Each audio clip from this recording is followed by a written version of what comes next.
টানা দাবদাহে রাজধানীতে বিদ্যুৎ ও পানির তীব্র সংকট। শুষ্ক মৌসুমে বিদ্যুৎ ব্যবস্থায় অতিরিক্ত চাপ আর অপরিকল্পিত পানি ব্যবস্থাপনার দোহাই দিলেন সংশ্লিষ্টরা। গ্রীষ্মের দাবদাহে শুধু মানুষ নয়, পড়ছে পর্যটন ব্যবসাও। কক্সবাজার পর্যটক শূন্য, বিশেষ ছাড় দিয়ে আকর্ষণ করা যাচ্ছে না। কক্সবাজারের টেকনাফে র্যাব বিজিবির সঙ্গে কথিত বন্দুকযুদ্ধে 2 মাদক ব্যবসায়ী নিহত, অস্ত্র ও গুলি উদ্ধার। ভারত অতিরিক্ত কর আরোপ করায় স্বর্ণ চোরাচালানের রুট হিসেবে ব্যবহৃত হচ্ছে বাংলাদেশ। 2.5 মনেরও বেশি স্বর্ণ আটকের পর দাবি জুয়েলার্স সমিতির। এবং বাজেটের আগেই চট্টগ্রামে বেড়ে গেছে রিকন্ডিশন গাড়ির দাম। চাহিদার তুলনায় সরবরাহ কম, অজুহাত আমদানিকারকদের।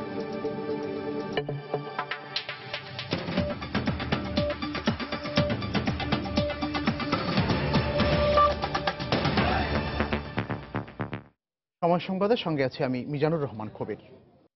শুরুতে রাজধানীতে বিদ্যুৎ ও পানি সংকট নিয়ে সময়ের বিশেষ রিপোর্ট। টানা দাবদাহে রাজধানীবাসীর জীবনযাপন হয়ে উঠেছে দুর্বিষহ। এই অবস্থাকে আরো অসহনীয় করে তুলেছে পানি ও বিদ্যুতের সংকট। দিনরাত মিলে কতবার লোডশেডিং হচ্ছে তার কোনো হিসেব নেই, আর পর্যাপ্ত পানি না পাওয়ায় অতিষ্ঠ নাগরিক জীবন। তবে পানির সংকটের জন্য বিদ্যুতের অভাবকেই দুষলেন ওয়াসার কর্মকর্তা। কামরুজ্জামান মামুনের প্রতিবেদন। কয়েকদিন আগে হার্টের অপারেশন হয়েছে মোহাম্মদ হেলালের। হাঁটাচলা তেমন করতে পারেন না সিঁড়ি বেয়ে পানি তুলতেও। এদিকে তীব্র গরমের সাথে পাল্লা দিয়ে বাড়ছে লোডশেডিং যন্ত্রণাও, আর তাই এভাবেই অসহায় দিন কাটাচ্ছেন তিনি। ওয়াসা থেকে 200-300 টাকা দিয়ে 1 ড্রাম 2 ড্রাম পানি আনাতে হচ্ছে। এটা দিয়ে গোসল করলে খাওয়া যায় না, খাইলে গোসল করা যায় না, অথবা জামা কাপড় ধোয়া যায় না। এর ভিতরে কারেন্ট থাকে না। দিনে বেশিরভাগ সময় আসলে বিদ্যুৎ থাকে না, আর পানি তো নাই। বিদ্যুৎ মনে করেন 1 ঘন্টা থাকলে 2 ঘন্টা থাকা যায় না, মনে করেন অনেক কষ্ট হয়। 24 ঘন্টার ভিতরে আমরা প্রায় 16 থেকে 18 ঘন্টায় বিদ্যুৎ পাচ্ছি না। সরকারি হিসাবে 30 মার্চ সর্বাধিক রেকর্ড পরিমাণ 7356 মেগাওয়াট বিদ্যুৎ যোগ হয় জাতীয় গ্রিডে, কিন্তু তার উপকার পাচ্ছেন না গ্রাহকরা। কোনো কোনো এলাকায় 24 ঘন্টার 16 ঘন্টায় থাকে না বিদ্যুৎ। সামার সিজনে দেখা যায় তাপমাত্রা বৃদ্ধি পাওয়ার সাথে সাথে সিস্টেমের উপরে কিছুটা এফেক্ট পড়ে। ইন্টারাপশনের জন্য কিছু কিছু জায়গায় আপনার বিদ্যুৎ সরবরাহ বিঘ্ন ঘটছে। হয়তো ভাবছেন যে লোডশেডিং, আসলে সেটা লোডশেডিং না। রাজধানীতে প্রতিদিন 230 কোটি লিটার পানির চাহিদা থাকলেও বিদ্যুৎ সংকটের কারণে দীর্ঘ সময় পানির পাম্প বন্ধ থাকায় কিছুটা পানির সংকট হচ্ছে বলে জানালেন ওয়াসার এই শীর্ষ কর্মকর্তা। একটা আনপ্লান্ড সিটিতে প্ল্যান্ড ওয়েতে পানি ব্যবস্থা করাটা প্রায় অসম্ভব। আমাদেরকে যেতে হবে পরিবেশ বান্ধব টেকসই পানি ব্যবস্থাপনার দিকে। আমরা সিদ্ধান্ত নিয়েছি যে আমরা আন্ডারগ্রাউন্ড ওয়াটার এক্সট্রাকশনটাকে কমিয়ে সারফেস ওয়াটারে যাব, বাট এটা একটা বিরাট চ্যালেঞ্জ। ডিপিডিসি ও ওয়াসার কর্তা ব্যক্তিরা সান্ত্বনার কথা বললেও সরবরাহ সংস্থাগুলোর সেবায় সন্তুষ্ট হতে পারছেন না সাধারণ মানুষ। কামরুজ্জামান মামুন, সময় সংবাদ, ঢাকা। গ্রীষ্মের দাবদাহে কেবল মানুষই নয়, পড়ছে পর্যটন ব্যবসাও। কক্সবাজার এখন অনেকটাই পর্যটক শূন্য। বিশেষ ছাড় দিয়েও আকর্ষণ করা যাচ্ছে না তাদের। এই অবস্থায় মোটামুটি অলস সময় পার করছেন পর্যটন সংশ্লিষ্টরা। আমাদের জেলা প্রতিনিধি সুজাউদ্দিন রুবেলের পাঠানো তথ্য ছবি নিয়ে ডেস্ক রিপোর্ট। বিশ্বের দীর্ঘতম সমুদ্র সৈকত কক্সবাজার। কম বেশি পর্যটক প্রায় ভ্রমণে আসেন এখানে, উপভোগ করেন কক্সবাজারের সমুদ্র স্নান সহ শীতল বাতাস। কিন্তু এখন তীব্র তাপদাহ চলছে। স্থানীয় আবহাওয়া অফিস বলছে কক্সবাজারের বৃহস্পতিবার তাপমাত্রা ছিল 36 ডিগ্রি সেলসিয়াস। আর এই প্রচন্ড গরমের কারণে পর্যটকের দেখা মিলছে না। গরম পড়ার সাথে সাথে গেস্ট অনেক কমে গেছে। বলতে গেলে আমার 100 রুমের মধ্যে এখন মাত্র 15টায় চলে আসছে। আমাদের হোটেলে 3-4 দিনের বুকিং দিয়ে গেস্ট আসে, সেখানে দেখা যাচ্ছে যে গেস্ট একদিন থেকে তারা পরদিন চলে যাচ্ছেন। গত কয়েকদিন গরমের কারণে পর্যটক আসা কিছুটা কমে গেছে। আমাদের 30টা ছাতা এখন বর্তমানে খালি পড়ে থাকছে। আমাদের ব্যবসায় কিছু লস দেখা যাচ্ছে। পর্যটক আসতেছে না, আমাদের ব্যবসা বাণিজ্য খুবই কম, আমাদের খরচা পোষাতেও খুব কষ্ট হচ্ছে আর কি। প্রচন্ড দাবদাহে স্বল্প সংখ্যক পর্যটক সমুদ্র সৈকতে ভ্রমণে এসে পড়েছেন অস্বস্তিতে। বিকেল ছাড়া বের হতে পারছি না। ভাবছিলাম অনেকদিন থাকবো, বাট থাকা হচ্ছে না বেশি দিন। এখানে আসছিলাম অনেক দূর থেকে আমরা ঘোরার জন্য, তো তাপের কারণে আমরা ঘুরতে পারছি না। এত গরম, আমি বালুর মধ্যে হাঁটা যাচ্ছে না। গরমেও কক্সবাজারে পর্যটক আগমনের জন্য বিশেষ ছাড় দেওয়ার কথা জানালেন হোটেল, মোটেল, গেস্ট হাউস মালিক সমিতির সাধারণ সম্পাদক। অফ সিজনের কারণেই আমরা 2000 টাকার রুমগুলিকে 500 থেকে 600 টাকার মধ্যে এনেছি। খাবারেরও দাম কমেছে। এদিকে স্থানীয় আবহাওয়া অফিসের কর্মকর্তা জানালেন এ পরিস্থিতি থাকবে আরো কয়েকদিন। বিগত কালকে আমরা যদি দেখি 34.5 ছিল, এবং একটা বৃষ্টি হলে সেটা খুব দ্রুতই কমে যাবে। আদারওয়াইজ হয়তো বা ক্রমান্বয়ে তাপমাত্রা কমতে কমতে একটা স্বাভাবিক যে তাপমাত্রা আপনারা জানেন এই সময়ে সেটা কক্সবাজারে চলে আসবে 2 দিনের মধ্যে আশা করা যাচ্ছে। ব্যবসায়ী ও পর্যটকদের প্রত্যাশা শিগগিরই প্রচণ্ড গরম কমবে শান্তির বৃষ্টিতে কক্সবাজার আবারও পর্যটকদের পদভারে মুখরিত হয়ে উঠবে। সময় সংবাদ, কক্সবাজার। রাজধানীর গুলশানের স্পেকট্রা কনভেনশন সেন্টারে জাতীয় পার্টির প্রেসিডিয়াম সদস্য ও সংসদ সদস্যদের সঙ্গে যৌথ সভায় বসেছেন দলের চেয়ারম্যান হুসেইন মোহাম্মদ এরশাদ। 5 জানুয়ারি 10ম জাতীয় সংসদ নির্বাচনের পর এটি জাতীয় পার্টির প্রথম যৌথ সভা অনুষ্ঠিত হচ্ছে। সভায় বিরোধী দলীয় নেতা ও দলের সিনিয়র প্রেসিডিয়াম সদস্য রওশন এরশাদ উপস্থিত রয়েছেন। এছাড়াও সভায় উপস্থিত রয়েছেন জাতীয় পার্টির মহাসচিব জিয়াউদ্দিন বাবলু। তবে অসুস্থতার কারণ দেখিয়ে বৈঠকে উপস্থিত থাকতে পারেননি দলটির সাবেক মহাসচিব রুহুল আমিন হাওলাদার।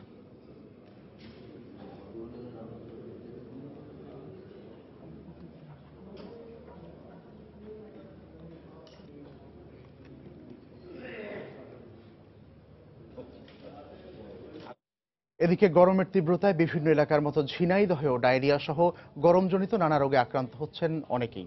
এর মধ্যে শিশুদের সংখ্যাই বেশি। হাসপাতালগুলোতে রোগীর চাপ বেড়ে যাওয়ায় হিমশিম খাচ্ছেন চিকিৎসকেরা। জায়গার সাংকুরা না হয় ফিরে যেতে হচ্ছে অনেকেই।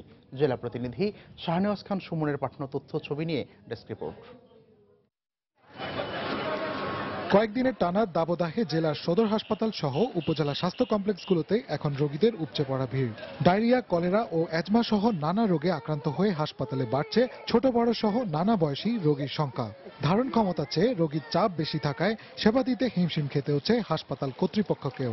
রোগীরা অভিযোগ করেছেন পর্যাপ্ত সুযোগ সুবিধা মিলছে না তাদের। অনেকেই আবার সেবা না পেয়ে ফিরে যাচ্ছেন। যখন মনে করেন আসলে তো কোনো বেড নেই, সমস্ত জায়গায় মনে করেন যে অধিকাংশ সবাই তো বারান্দায় আছে, সেক্ষেত্রে আমরা বারান্দায় আছে এবং চিকিৎসা সেরকম সুব্যবস্থা নেই। নার্সরা আমাদের বাচ্চাটার খুব একটা কেয়ার করতে পারছে না আর কি, অনেক রোগীর কারণে খুব একটা কেয়ার নিতে পারছে না। অনেক রোগীর কারণে এখানে থাকা যাচ্ছে না, বেডের সংখ্যা কম, যার জন্য ফ্লোরে বাচ্চাগুলো দেওয়া হচ্ছে। এদিকে সদর হাসপাতালে দায়িত্বরত চিকিৎসকও জানালেন গরমের সাথে সাথে রোগীর চাপ বাড়ার কথা। বর্তমানে রোগীর অত্যাধিক চাপ বেড়ে গেছে, কারণ প্রচণ্ড খরার কারণে ডায়রিয়ার চাপ অত্যন্ত বেশি, বিশেষ করে বাচ্চাদের ডায়রিয়াটা বেড়ে গেছে।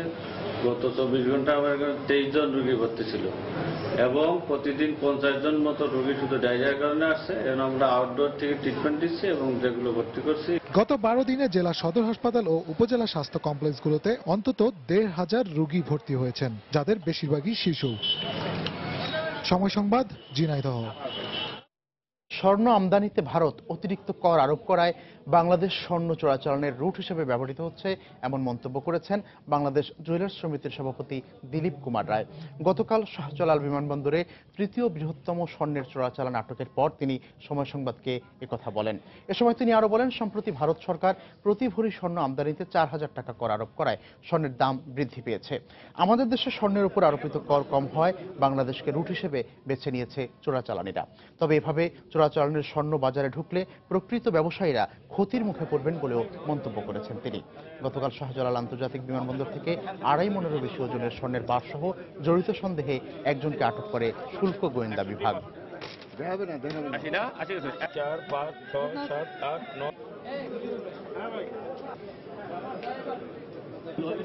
ব্যাগেজ রুলের আওতায় আমাদের দেশে যে স্বর্ণগুলি আসে সেটা ভরি প্রতি 150 টাকা এয়ারপোর্টে ট্যাক্স দিলে এটা আসতে পারে। তো ভারত সরকার এটাকে 4,000 টাকা করছে, যার কারণে এই মার্কেটগুলি তাদের দিকে বেশি ধাবিত হচ্ছে। এটা একমাত্র বাংলাদেশ রুট হিসেবে ব্যবহার হয়ে যাচ্ছে। এটা বাজারে ঢুকে পড়লে আমরা যারা প্রকৃত ব্যবসায়ী আছি তাদের সাথে এই প্রতিযোগিতায় ব্যবসা টিকে রাখা আমাদের জন্য ক্ষতিজনক। এবং শেরে বাংলা একে ফজলুল হকের 52তম মৃত্যুবার্ষিকী উপলক্ষে সকালে তাঁর মাজারে ফুল দিয়ে শ্রদ্ধা জানিয়েছেন আওয়ামী লীগ নেতারা। এছাড়া আওয়ামী লীগের অঙ্গ সংগঠন ও বিভিন্ন সাংস্কৃতিক সংগঠনের পক্ষ থেকেও ফুল দিয়ে শ্রদ্ধা জানানো হয়। এ উপলক্ষে ভাসানী অনুসারী পরিষদ সহ কয়েকটি সংগঠন বিভিন্ন কর্মসূচি হাতে নিয়েছে।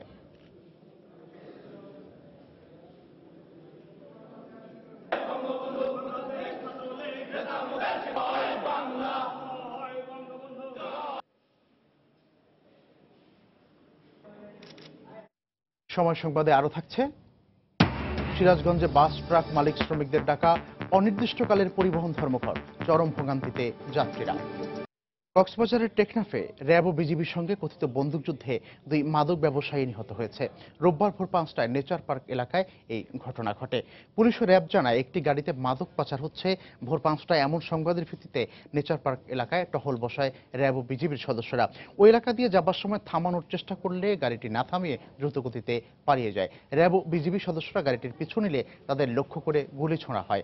এ সময় র্যাব ও বিজিবি পাল্টা গুলি ছুড়লে তালিকাভুক্ত জাকির হোসেন জাকু ও ফরিদুল আলম ইলিয়াস নামে 2 মাদক ব্যবসায়ী নিহত হয়। এ সময় 3 রাউন্ড কার্তুজ, 2000 পিস ইয়াবা ও দেশীয় অস্ত্র উদ্ধার করা হয়।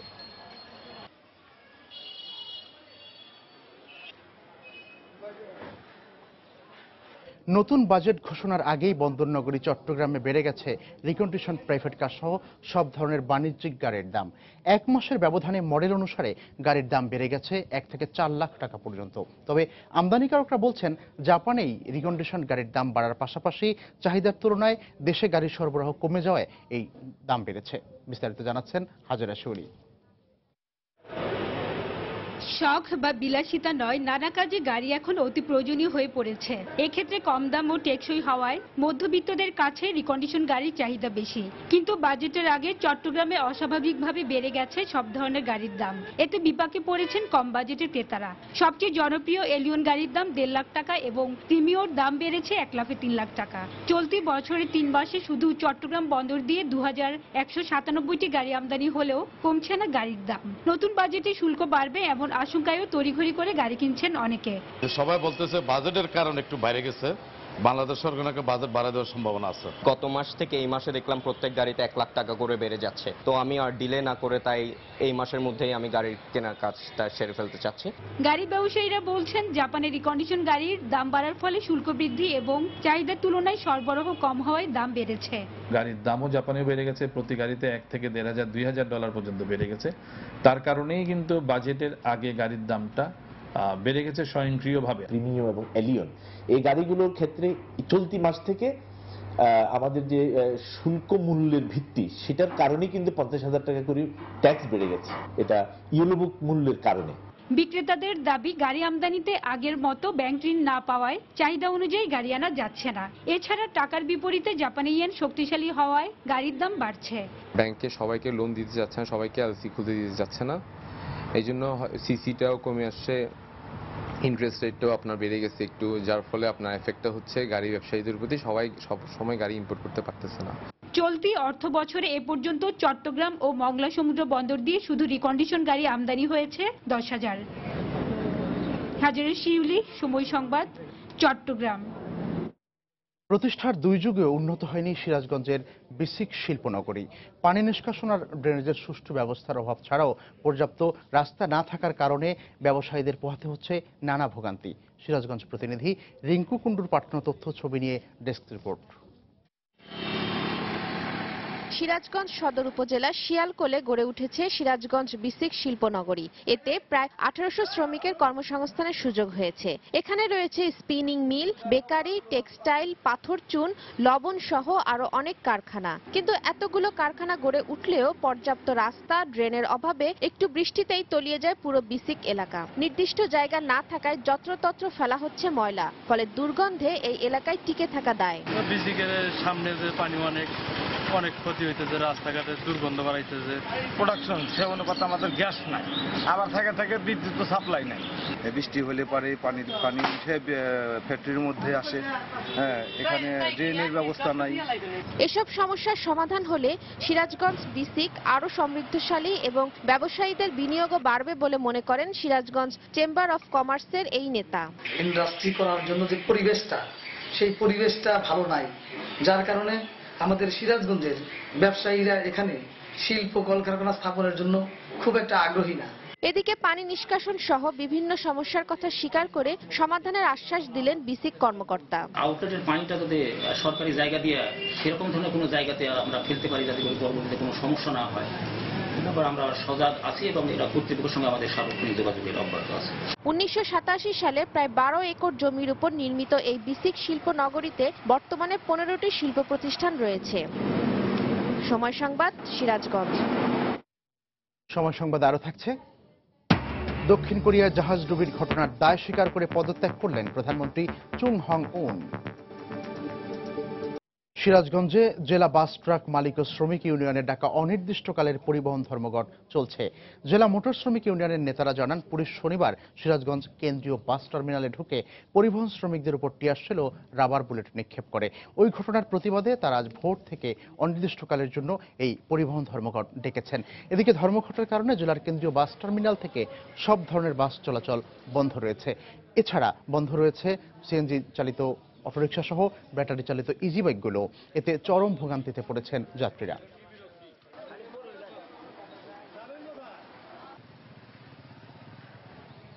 ভোর 6টার থেকে অনির্দিষ্টকালের জন্য পরিবহন ধর্মঘট ডাকছি। এর সুস্থ বিচার তদন্ত না পাওয়া পর্যন্ত আমরা এই ধর্মঘট চলবে, অব্যাহত থাকবে। হঠাৎ করে অবস্থা হয়ে গেলে তো বুঝতে পারি নাই, যার জন্য এখন চিন্তা করছি কিভাবে যাব। সকালবেলা এসে দেখি গ্যাঞ্জামে বাস বন্ধ, এখন বিপদে পড়ে গেছে। আমার মতো বহু যাত্রী এখানে ভোগান্তির মধ্যে পড়ছে। আরেকবার জানিয়ে দিচ্ছি এখন পর্যন্ত শীর্ষ সংবাদগুলো। টানা দাবদাহে রাজধানীতে তীব্র বিদ্যুৎ ও পানি সংকট। শুষ্ক মৌসুমে বিদ্যুৎ ব্যবস্থায় অতিরিক্ত চাপ আর অপরিকল্পিত পানি ব্যবস্থাপনার দোহাই দিলেন সংশ্লিষ্টরা। গ্রীষ্মের দাবদাহে শুধু মানুষ নয়, পড়ছে পর্যটন ব্যবসাও। কক্সবাজার পর্যটক শূন্য, বিশেষ ছাড় দিয়েও আকর্ষণ করা যাচ্ছে না। কক্সবাজারের টেকনাফে র্যাব বিজিবির সঙ্গে কথিত বন্দুকযুদ্ধে 2 মাদক ব্যবসায়ী নিহত, অস্ত্র গুলি উদ্ধার।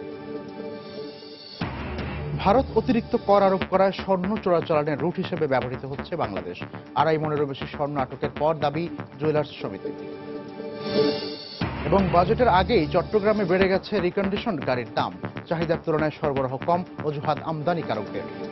সিরাজগঞ্জে জেলা বাস শ্রমিকদের সাথে সংঘর্ষে 3 পুলিশ সদস্য সহ অন্তত 10 জন আহত হয়েছেন। রোববার জেলা বাস ট্রাক মালিক ও শ্রমিক ইউনিয়নের ডাকা অনির্দিষ্টকালের পরিবহন ধর্মঘট চলাকালে এই সংঘর্ষের ঘটনা ঘটে। পুলিশ জানায়, সকাল 10:30টার দিকে M A Matin bus terminal এলাকায় টহল দিচ্ছিল পুলিশ। এ সময় পুলিশের উপরে ইট পাটকেল নিক্ষেপ করে পরিবহন শ্রমিকরা। এ সময় পরিস্থিতি নিয়ন্ত্রণে পুলিশ রাবার বুলেট নিক্ষেপ করলে সংঘর্ষ শুরু হয়। এতে পুলিশের এএসআই আব্দুল মাজেদ, নায়েব আব্দুস সাত্তার ও আরেক পুলিশ সদস্য সহ 10 জন আহত হন। পরে তাদেরকে সিরাজগঞ্জ জেনারেল হাসপাতালে ভর্তি করা হয়। জেলা মোটর শ্রমিক ইউনিয়নের নেতারা জানান, শনিবার সিরাজগঞ্জ কেন্দ্রীয় বাস টার্মিনালে ঢুকে পরিবহন শ্রমিকদের উপর টিয়ারশেল ও রাবার বুলেট নিক্ষেপ করে পুলিশ। ওই ঘটনার প্রতিবাদে তারা রোববার ভোর থেকে অনির্দিষ্টকালের জন্য এই পরিবহন ধর্মঘটের ডাক দিয়েছেন। এদিকে ধর্মঘটের কারণে জেলার কেন্দ্রীয় বাস টার্মিনাল থেকে সব ধরনের বাস চলাচল বন্ধ রয়েছে, যাতে ভোগান্তিতে পড়েছেন যাত্রীরা। ভৈরব উপজেলা স্বাস্থ্য কমপ্লেক্স এখন নিজেই নানা রোগে আক্রান্ত। সংখ্যার দিক থেকে নগণ্য হলেও দিনের পর দিন ডাক্তারদের অনুপস্থিতির কারণে রোগীরা বিপর্যস্ত। দীর্ঘদিন ধরে নষ্ট এক্সরে মেশিন আছে, ওষুধ আর পানির সংকটও। সেবার মান বাড়ানো দরকার বলে স্বীকার করলেও ডাক্তারদের অনুপস্থিতির অভিযোগ মানতে রাজি হলেন না স্বাস্থ্য কর্মকর্তা। যদিও উপজেলা চেয়ারম্যানের মতে এই চিকিৎসালয় থেকে লোকজন আরও অসুস্থ হয়ে ফিরতে হয় তাদেরকে। ভৈরব প্রতিনিধি ফজলুর রহমানের পাঠানো তথ্য ছবি নিয়ে ডেস্ক রিপোর্ট। কিশোরগঞ্জ জেলার গুরুত্বপূর্ণ ব্যবসা কেন্দ্র ভৈরব। 2003 সালে এখানকার উপজেলা স্বাস্থ্য কমপ্লেক্সটিকে 30 থেকে 50 শয্যায় উন্নীত করা হয়। অবকাঠামোগত উন্নতি হলেও সেবার মান বাড়েনি। হাসপাতালের বারান্দায় ঘন্টার পর ঘন্টা অপেক্ষা করেও দেখা মেলে না ডাক্তারের, এমনই অভিযোগ রোগীদের। 8টা বাজে ডাক্তার আসার কথা এবং সিস্টারও আসার কথা, কেউ আসে না। আমরা 8:30 বাজে আসছি, এখন পর্যন্ত 10টা বেজে গেছে, এখনো ডাক্তার আসে নাই। 8টা থেকে শুরু হয়েছে, এ পর্যন্ত ডাক্তার না আসায় ইমার্জেন্সি কিছু রোগীর চিকিৎসা আমি দিয়েছি। রোগীদের অভিযোগ, হাসপাতালের ব্যবস্থাপত্রের বেশিরভাগ ওষুধ বাইরে থেকে কিনতে হয়। প্রায় সব ওষুধ পাওয়া যায় না, অর্ধেক ওষুধ বাইরে থেকে কিনে আসতে হয়। যদি রোগ হয় 1টা 2টা 3টা, ওনারা ইচ্ছা মতো যে কোনো একটা রোগের ওষুধ দেওয়া দেয়, আর বাকিগুলো ওই ফার্মেসি থেকে কিনে নিতে বলে। অবশ্য উপজেলা স্বাস্থ্য কর্মকর্তা জানালেন, আবাসন সুবিধার অভাবে ঢাকা থেকে আসেন ডাক্তাররা, এতে কিছুটা দেরি হয় আসতে। সবাই যেহেতু বাইরে থেকে আসে, হয়তো আসতে কারো যানবাহনের পাইতে সমস্যা ইত্যাদি কারণে, কোনো যানজটের কারণে হয়তো বা একটু আসতে দেরি হতে পারে। অন্যদিকে জেলা সিভিল সার্জনের দাবি, পরিদর্শনের সময় তিনি সব ডাক্তারকেই উপস্থিত পেয়েছেন। আমি আসার পর দেখলাম যে এখানে আছে ডাক্তাররা সবাই, মানে যারা অনুপস্থিত তারা ওই মানে অনুমোদিতভাবে তারা অনুপস্থিত আছেন। আর এই জনপ্রতিনিধি বলছেন, সেবার মান খুবই খারাপ, রোগীরা সুস্থ নয়, হাসপাতাল থেকে অসুস্থ হয়েই ফিরেন। এখানে স্বাস্থ্য সেবার মান তো খারাপ আছে, অবস্থা নোংরা, ঠিক মতো ওষুধ দেওয়া হয় না, আর ডাক্তার সাহেবরা ম্যাক্সিমাম সময় নিজস্ব চেম্বারে গিয়া রোগী দেখতে পছন্দ করেন। প্রায় 3 লাখ মানুষের জনপদের এই স্বাস্থ্য কমপ্লেক্সটিতে 26 জনের পদ থাকলেও ডাক্তার কর্মরত আছেন 22 জন। সময় সংবাদ, ভৈরব। আবারও ঘুরে দাঁড়ানোর স্বপ্ন দেখছেন ব্রাহ্মণবাড়িয়ার চরকা কুটির শিল্পের সাথে জড়িত 5 শতাধিক নারী শ্রমিক। সম্প্রতি এই শিল্পের সংকট নিয়ে সময় সংবাদ রিপোর্ট করার পর স্থানীয় সংসদ সদস্য এর দেখভালের দায়িত্ব নেন। এতে আবারও ঘুরতে শুরু করেছে চরকার চাকা। জুয়েলুর রহমানের ছবি ও উজ্জ্বল চক্রবর্তীর তথ্য নিয়ে একটি ডেস্ক রিপোর্ট। মহান মুক্তিযুদ্ধের সময় সর্বশান্ত হওয়া দুস্থ এবং বিধবা নারীদের পুনর্বাসনে মহাত্মা গান্ধীর অনুসারী সমাজসেবক বিশ্বরঞ্জন সেন ব্রাহ্মণবাড়িয়া শহরে প্রতিষ্ঠা করেন চরকা কুটির শিল্পের। প্রতিষ্ঠার পর থেকে এখানকার শ্রমিকেরা তাঁতের মাধ্যমে গামছা, লুঙ্গি, তোয়ালে, চাদর তৈরি করছেন। এতে চরকার সাথে সাথে শ্রমিকদের ভাগ্যের চাকাও ঘুরতে শুরু করে। কিন্তু প্রয়োজনীয় অর্থের অভাবে প্রতিষ্ঠানটি একসময় প্রায় বন্ধ হতে বসে। এ অবস্থায় 2012 সালের মার্চে সময় সংবাদে প্রতিষ্ঠানের করুণ অবস্থা নিয়ে একটি প্রতিবেদন প্রচারের পর ব্রাহ্মণবাড়িয়া সদরের সংসদ সদস্য চরকা কুটির শিল্পটির দায়িত্ব গ্রহণ করেন। এরপর আবারও শ্রমিকদের মাঝে আশার আলো জেগে ওঠে। আগে আরো কম ছিল, এখন বাড়াইছে। আরটু যদি করে সহযোগিতা করে তাহলে একটু বেশি ভালো হবে। খুব খারাপ আসলো, বাচ্চা কাচ্চা খুব ভালো দিতে আর যদি সাহায্য করে তো আরো একটু ভালো হবে। এমপি সাহেব আসার পরে 12টা তাঁত হয়েছে, আরো উনি সহযোগিতা করলে বা আরো তাঁত বাড়বে, প্রোডাকশন বাড়বে। জেলা সমাজসেবা অধিদপ্তরের কর্মকর্তা জানান, প্রতিষ্ঠানটি শহর সমাজসেবা অধিদপ্তরের নিবন্ধিত হলেও এটি সচল রাখতে যে অর্থের প্রয়োজন তা তাদের নেই। চরকা কুটির শিল্পর যে কার্যক্রম, এটা তো ব্যাপক বিশাল। এখানে যে পরিমাণের অনুদান দেওয়া প্রয়োজন সমাজ কল্যাণ মন্ত্রণালয়ের সেই সামর্থ্য নাই।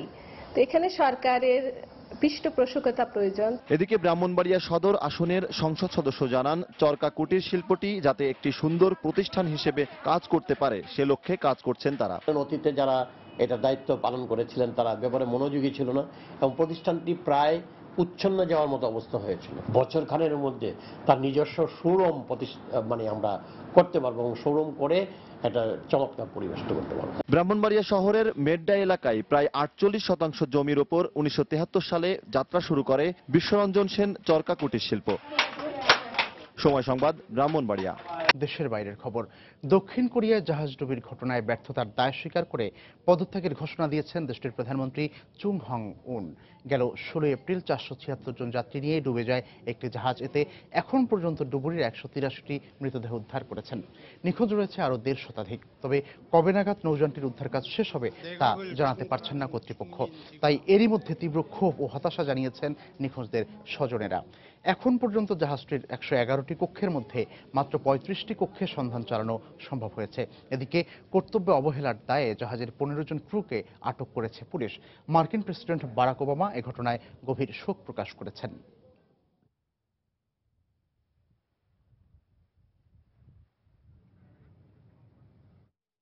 আফগানিস্তানের প্রেসিডেন্ট নির্বাচনে প্রার্থীদের কেউই 50% বেশি ভোট না পাওয়ায় দ্বিতীয় দফায় আবারও ভোট গ্রহণ হবে। শনিবার কাবুলে আফগানিস্তানের নির্বাচন কমিশনের চেয়ারম্যান আহমদ ইউসুফ নুরিস্তানি ভোটের প্রাথমিক ফলাফল প্রকাশ করেন। এতে সর্বোচ্চ 44.9% ভোট পেয়ে এগিয়ে রয়েছেন আবদুল্লাহ। তার নিকটতম প্রতিদ্বন্দ্বী আশরাফ গনির পক্ষে ভোট পড়েছে 31.5%। সংবিধানে এগিয়ে থাকা দুই প্রার্থীর জোট সরকার গঠনের সুযোগ থাকলেও কেউ তাতে রাজি না হয় দ্বিতীয় দফায় গড়াচ্ছে নির্বাচন। এরই মধ্যে আগামী 28 মে দ্বিতীয় দফায় নির্বাচনের ভোট গ্রহণ হবে বলে আভাস দিয়েছে নির্বাচন কমিশন। এদিকে নির্বাচনে ভোট কারচুপির যে অভিযোগ উঠেছে সে বিষয়ে মীমাংসা হওয়ার পর 14 মে আনুষ্ঠানিকভাবে ফল ঘোষণা করা হবে বলে জানা গেছে।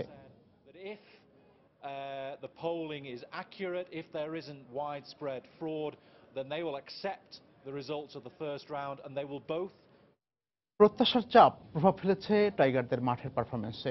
এতেই সামর্থ্য অনুযায়ী খেলতে পারছেন না ক্রিকেটাররা। টাইগারদের সঙ্গে কথা বলে এমনটাই মনোবিজ্ঞানী আলী খানের ধারণা। ক্রিকেটারদের মনোবল বাড়ানোর জন্য 3 দিনের কর্মশালার শেষ দিনে শনিবার অকপটে তা তিনি বললেনও। অন্যদিকে এ থেকে বেরিয়ে আসতে তার দেয়া বেশ কিছু পরামর্শ কাজে দিয়েছে বলে জানালেন ক্রিকেটাররা। কারো প্রবলেম হইতেছে যে আনসার্টেনিটি অফ ফিনান্সিয়াল সিচুয়েশন, কারো প্রবলেম হইতেছে যে মিডিয়ার কথাবার্তা অনেক সময় জিনিসটা ওভারওয়েলমিং হয়ে যাচ্ছে, তারা নিতে পারতেছে না। অনেক সময় লাইফের অনেক জিনিসগুলো থাকে যে জিনিসগুলো তারা ঠিক মতন ডিল করতে না পারার কারণে তারা ক্রিকেটে মনোনিবেশ করতে পারছে না। এইগুলো ছোট ছোট জিনিস অনেকগুলো আছে, বাট কমন একটা প্রবলেম হচ্ছে প্রেশার প্রেশার প্রেশার।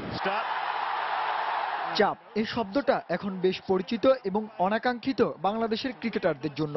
আসলে এই প্রশ্নটা উঠেছে মাঠে ক্রিকেটারদের সামর্থ্য অনুযায়ী পারফর্ম না করায়। লাল সবুজের ক্রিকেটে টাইগারদের অতীতের পারফরমেন্স বর্তমানে তৈরি করছে প্রত্যাশার ফানুস, যাতে স্বপ্ন দেখে সমর্থকরা, যা পরিণত হচ্ছে গণমাধ্যমের আগ্রহের কেন্দ্রবিন্দুতে। কিন্তু তাই বলে ক্রিকেটাররা কেন এটাকে চাপ হিসেবে দেখবে? কেন আত্মবিশ্বাস থাকে না টাইগারদের? কনফিডেন্স হওয়ার না হওয়ার উৎস একটাই, কনফিডেন্স প্র্যাকটিস না করা। টেকনিক্যালি আমরা কত percent close two world class এবং টপ ক্লাস? 75%। 75%। ফিটনেস 75%। আমাদের অ্যাচিভমেন্ট কিন্তু 75% না। টোটাল জিনিসটা 1 বছর বা 6 মাস 3 মাস এরকম ভাগ করে আমি একটা মোটামুটি তাদেরকে একটা প্ল্যান দিয়ে যাচ্ছি। ক্রিকেট শুধু মাঠের খেলা না, মাঠের বাইরেও অনেক কিছু প্রভাব ফেলে মাঠের পারফর্মে। ক্রিকেটাররাও তা অকপটে স্বীকার করলেন। কনফিডেন্সটা এরকম, দেখা যাচ্ছে আমি প্র্যাকটিস করতেছি, কিন্তু প্র্যাকটিসে আমি 6টা বল করতেছি, 6টা ইয়র্কার মারতে পারতেছি। দেখা যাচ্ছে ম্যাচে যে সময় যাচ্ছে সেই সময় দেখা যাচ্ছে ম্যাচে পারছি না, বা দেখা যাচ্ছে একটা প্রেশার আসছে, প্রেশারে ক্যাচটা ফেলে দিছি, কিন্তু প্র্যাকটিসে ফেলতেছি না। ক্রিকেট আসলে 75% স্কিল থেকে মেন্টাল গেম। আমার কাছে মনে হয় যে এগুলি আমাদের ছিল না আগে, কারণ এই প্র্যাকটিসও করিনি আমরা আসলে এই স্কিলটা। তো আমার কাছে এই 3টা দিন করার পরে নিজেকে অনেক কনফিডেন্ট মনে হচ্ছে। আর ক্রিকেটারদের এই আত্মবিশ্বাস মাঠে কাজ দিলেই হয়। তাহলে ওরা শান্ত বিশ্বাস, সময় সংবাদ, ঢাকা। প্রেশার থাকবে। স্প্যানিশ লিগের খবর, লা লিগা ওসাসুনাকে 4-0 গোলে হারিয়েছে রিয়াল মাদ্রিদ। দারুণ এই জয়ে 34 ম্যাচে 82 পয়েন্ট নিয়ে শিরোপার দৌড়ে ভালোভাবেই টিকে রইল অ্যানচেলত্তির দল। সমান ম্যাচে 85 পয়েন্ট নিয়ে টেবিলের শীর্ষস্থান ধরে রেখেছে অ্যাথলেটিকো মাদ্রিদ। সান্তিয়াগো বার্নাব্যুতে রেলিগেশনের শঙ্কায় থাকা ওসাসুনাকে শুরু থেকে বেশ চাপে রাখে রিয়াল মাদ্রিদ। ম্যাচের 6 মিনিটেই অ্যাঞ্জেল ডি মারিয়ার পাস থেকে বল পেয়ে সুযোগটা ভালোভাবেই কাজে লাগান রিয়ালের মূল অস্ত্র ক্রিস্টিয়ানো রোনালদো। তার গোলেই শুরুতেই এগিয়ে যায় রিয়াল। এরপর ফ্রান্সিসকো পুনাল ও এমিলিয়ানো দুবার ওসাসুনাকে এগিয়ে নেওয়ার চেষ্টা করেও রিয়াল গোলরক্ষক দিয়েগো লোপেজের কাছে পাত্তা পাননি। উল্টো 52 মিনিটে চমৎকার একটি গোল করে দলের ব্যবধান দ্বিগুণ করেন রোনালদো। 7 মিনিটে রিয়ালের বড় জয়ে এগিয়ে আসেন ডি মারিয়া। আর্জেন্টাইন এই ফরওয়ার্ডের ক্রস আর সার্জিও রামোসের দুর্দান্ত শটে বল চলে যায় ওসাসুনার জালে। এরপর 83 মিনিটে ডিফেন্ডার ড্যানিয়েল সারভাহাল গোল করলে 4-0 গোলের বড় জয় নিয়ে মাঠ ছাড়ে লস ব্লাঙ্কোসরা। ইংলিশ প্রিমিয়ার লিগে নরউইচ সিটিকে 4-0 গোলে হারিয়েছে ম্যানচেস্টার ইউনাইটেডকে। শিরোপার দৌড়ে না থাকলেও দারুণ জয়ে নিজেদের আত্মবিশ্বাসটা ভালোভাবেই ফিরে পেয়েছে রেড ডেভিলরা। ব্যর্থতার বোঝা কাঁধে নিয়ে গেল সপ্তাহেই 10 মাস দায়িত্ব পালন করে বিদায় নিয়েছেন ডেভিড ময়েস। তার বিদায়ে সাবেক কোচ স্যার অ্যালেক্স ফার্গুসনের পরামর্শে ক্লাব কর্তৃপক্ষ দায়িত্ব তুলে দিয়েছেন রায়ান গিগসের কাঁধে। নিজের অভিষেক ম্যাচে কোচকে হতাশ করেনি দলের ফুটবলাররা। 41 মিনিটে পেনাল্টি থেকে ওয়েন রুনির গোলে প্রথম লিড পায় ম্যানচেস্টার ইউনাইটেড। মাত্র 7 মিনিট পর আরও একটি দুর্দান্ত গোল করে ব্যবধান দ্বিগুণ করেন এই ফরওয়ার্ড। 2 গোলে পিছিয়ে পড়ে কিছুটা প্রতিরোধের চেষ্টা করেও রেড ডেভিলের রক্ষণের কাছে পেরে ওঠেনি নরউইচ সিটি। এগিয়ে থেকে বিরতিতে যাওয়া ইউনাইটেডকে এরপর একাই টেনে তোলেন হুয়ান মাতা। 63 ও 73 মিনিটে করা 26 বছর বয়সী স্ট্রাইকারের জোড়া গোলে 4-0-তে জয় নিয়ে নিজেদের মাঠে আনন্দে ফেটে পড়ে ম্যানচেস্টার ইউনাইটেডের সমর্থকরা।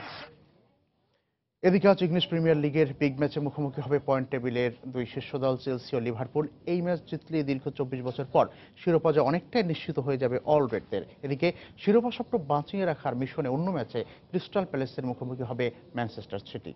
আর স্প্যানিশ লা লিগা টেবিলের শীর্ষ দল অ্যাথলেটিকো মাদ্রিদ মাঠে নামবে ভ্যালেন্সিয়ার বিপক্ষে। You will never walk alone. গেল 24 বছর ঘরোয়া লীগ শিরোপাটা অধরা থাকলেও অ্যানফিল্ডের সমর্থকরা সবসময়ই এই গান গেয়ে সমর্থন জানিয়ে গেছে নিজ দলকে। আর সেই সমর্থনের প্রতিদানটাও এবার পাবার অপেক্ষায় অল রেড সমর্থকরা। প্রিমিয়ার লিগের 35 রাউন্ডের খেলা শেষে দ্বিতীয় স্থানে থাকা চেলসির চেয়ে 5 পয়েন্টে এগিয়ে অলরেডরা। লিগের শেষ 3 ম্যাচে 7 পয়েন্ট পেলেই আবারও ইংল্যান্ডের ঘরোয়া ফুটবলের শ্রেষ্ঠত্ব ফিরে পাবে অ্যানফিল্ড। আর সেই উৎসবের অপেক্ষায় থাকা সমর্থকদের যাতে নিরাশ হতে না হয় তার জন্য ঘরের মাঠে পুরো শক্তির দল নিয়ে নামতে চান লিভারপুল কোচ ব্রেন্ডন রজার্স। যদিও ব্লুজদের বিপক্ষে শেষ 5 ম্যাচের মাত্র 1টিতে জয় পেয়েছে তারা, কিন্তু চলতি মৌসুমে ঘরের মাঠে খেলা 17 ম্যাচের মাত্র 1টিতে হারায় দারুণ আত্মবিশ্বাস অল রেডসরা। অন্যদিকে প্রিমিয়ার লিগের চেয়ে চ্যাম্পিয়ন্স লিগকে প্রাধান্য দেওয়ায় এরই মধ্যে দারুণ সমালোচনা হচ্ছে চেলসি বস হোসে মরিনহোকে নিয়ে। আর গুরুত্বপূর্ণ এই ম্যাচে অধিনায়ক জন টেরি, পিটার চেক, ইডেন হ্যাজার্ড ও স্যামুয়েল ইতোর মতো গুরুত্বপূর্ণ খেলোয়াড়দের পাবেন না তিনি। কিন্তু চেলসির কোচ হিসেবে লিভারপুলের বিপক্ষে 8 ম্যাচে 6 জয় ও 1 ড্রয়ের ইতিহাসই শক্তি যোগাবে মরিনহোকে। সেই সাথে চলতি মৌসুমের আগের লেগে জয় পাওয়ায় লিভারপুলকে ছাড় দিতে নারাজ দ্য স্পেশাল ওয়ান। এদিকে অপর ম্যাচে ঘরের মাঠ সেলহার্স্ট পার্কে ম্যানচেস্টার সিটির মুখোমুখি হবে ক্রিস্টাল প্যালেস। লিগে টানা 5 জয়ে দারুণ উজ্জীবিত কোচ টনি পিউলিসের শিষ্যরা। প্রিমিয়ার লিগে ফিরেই দারুণ সময় পার করা ক্লাবটি সিটিজেনদের বিপক্ষে সর্বশেষ জয় পেয়েছিল 13 বছর আগে। তবে শিরোপা স্বপ্ন জিইয়ে রাখতে ইগলসদের বিপক্ষে পূর্ণশক্তির দল নিয়ে মাঠে নামবে ম্যান সিটি।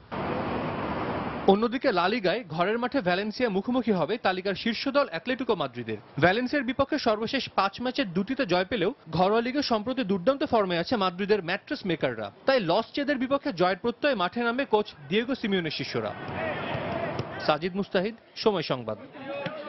এ পর্যায়ে শীর্ষ সংবাদ জানিয়ে দিচ্ছি আরেকবার। টানা দাবদাহে রাজধানীতে তীব্র বিদ্যুৎ ও পানি সংকট। শুষ্ক মৌসুমে বিদ্যুৎ ব্যবস্থা অতিরিক্ত চাপ আর অপরিকল্পিত পানি ব্যবস্থাপনার দোহাই দিলেন সংশ্লিষ্টরা। গ্রীষ্মের দাবদাহে শুধু মানুষ নয়, পড়ছে পর্যটন ব্যবসাও। কক্সবাজার পর্যটক শূন্য, বিশেষ ছাড় দিয়েও আকর্ষণ করা যাচ্ছে না তাদের। কক্সবাজারের টেকনাফের র্যাব বিজিবির সঙ্গে কথিত বন্দুকযুদ্ধে 2 মাদক ব্যবসায়ী নিহত, অস্ত্র গুলি উদ্ধার। ভারত অতিরিক্ত কর আরোপ করায় স্বর্ণ চোরাচালানের রুট হিসেবে ব্যবহৃত হচ্ছে বাংলাদেশ। 2.5 মনেরও বেশি স্বর্ণ আটকের পর দাবি জুয়েলার্স সমিতির। এবং বাজেটের আগেই চট্টগ্রামে বেড়ে গেছে রিকন্ডিশনড গাড়ির দাম। চাহিদার তুলনায় সরবরাহ কম, অজুহাত আমদানিকারকদের। এই ছিল সময় সংবাদে। যে কোনো খবর পেতে ভিজিট করুন সময়নিউজ.টিভি। যে কোনো রবি ও সিটি সেল নম্বর থেকে সময় সংবাদের খবর, অনুষ্ঠান সূচি জানতে এবং যে কোনো তথ্য সময় সংবাদকে জানাতে ডায়াল করুন 16242 নম্বরে। এছাড়া এইমাত্র পাওয়া খবর আপনার মোবাইলে পেতে চাইলে SMS করুন *BN লিখে পাঠিয়ে দিন 16242 নম্বরেই। সঙ্গে থাকুন সময়।